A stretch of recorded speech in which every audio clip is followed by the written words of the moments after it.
সকাল হলেই তো স্কুল টিফিনের চিন্তা। আসুন অন্তত একদিনের চিন্তা দূর করি। কড়াইয়ে অল্প সাদা তেলের মধ্যে গ্রেট করা রসুন দিয়ে একটু নেড়েচেড়ে দিয়ে দিলাম আদা কুচি, কাঁচা লঙ্কা কুচি আর পেঁয়াজ কুচি। এগুলোকে একটু ভাজা ভাজা করে নিয়ে দিয়ে দিলাম টমেটো কুচি। টমেটোটাকেও একটু ভেজে নিলাম। তারপর দিয়ে দিলাম দুটো ডিম ফাটিয়ে।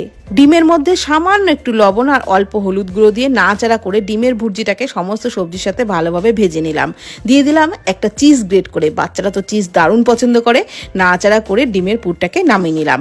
এদিকে আরেকটি বোলের মধ্যে হাফ বাটি সুজি আর তার হাফ টক দই, অল্প জল, পরিমাণ মতো লবণ দিয়ে ভালো করে মিশিয়ে 10 মিনিটের জন্য ঢেকে রেখেছিলাম। 10 মিনিট পর সুজিটা অনেকটা ঘন হয়ে আসলে আরও কিছুটা জল দিয়ে ভালো করে মিশিয়ে নিলাম। ঠিক এই রকম ঘনত্বের একটা ব্যাটার তৈরি করে ফ্রাইং প্যানে সামান্য সাদা তেল দিয়ে 1 হাতা ব্যাটার চাড়িয়ে দিতে হবে।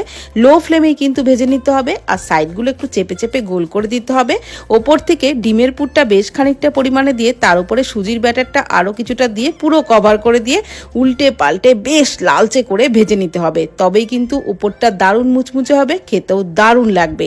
শুধু বাচ্চা কেন, বাড়ির প্রত্যেকে এটা দারুণ পছন্দ করবে। ব্রেকফাস্টে বা টিফিনে অবশ্যই ট্রাই করুন।